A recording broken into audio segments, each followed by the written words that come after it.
பொதுவா ஏதோ ஒண்ணு பேசிட்டு போயிடுறாரு. எம்பி ஆனாரு 5 வருஷம். 5 வருஷம் நம்ம வேங்கலம்பட்டிக்கு அதிகாரம் ஒரு நாள் வந்திருப்பாரு அந்த எம்பி. இல்ல அவர் பண்டில இருந்து நம்ம ஏரியாவுக்கு நம்ம பஞ்சாயத்து கலந்து போட்டுக்கிறாங்க. ஒரு பஞ்சாயத்து மக்களை சந்திக்கிறார்.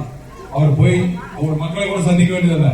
அவங்க கட்சிக்கார யாராச்சும் பார்த்தா சொல்ல முடியுமா? திமுக இப்படிப்பட்ட ஆளு இன்னைக்கு வந்து சீட்டு வாங்கி வந்திருக்காரு மறுபடியும். அவர் ஏற்கனவே தருமபுரிக்காரர் சொல்லுவாரு. அவர் போய் சென்னையிலே செட்டில் ஆயிட்டார். மக்களுக்காக கடன் தள்ளுபடி செய்த அரசு அதிமுக அரசு. அப்போ அந்த கடனை தள்ளுபடி பண்ணும் போது யார் யார் சொசைட்டில அத்தனை பேருக்கு தள்ளுபடி ஆச்சா? பாதி பேருக்கு தள்ளுபடி போயிட்டு பாதி பேர் பிறந்த சொன்னாங்களா? பணம் கடனானவங்க அத்தனை பேருக்கும் ஒட்டு மொத்தமா தள்ளுபடி பண்ண ஆட்சி அதிமுக ஆட்சி. அப்ப மக்களை பிரிச்சு பார்த்தாங்களா? இல்ல. அதே மாதிரி அம்மா திட்டங்கள் கொடுத்தாங்க. 100 யூனிட் கரண்ட் நீங்க பயன்படுத்திக்கீங்க, யாரும் கரண்ட் பில் கட்ட வேண்டியது. அப்போ எல்லாருக்கும் கொடுத்தாங்களா? பாதி பேர் நிறுத்திட்டாங்களா? எல்லாருக்கும் கொடுத்தாங்க.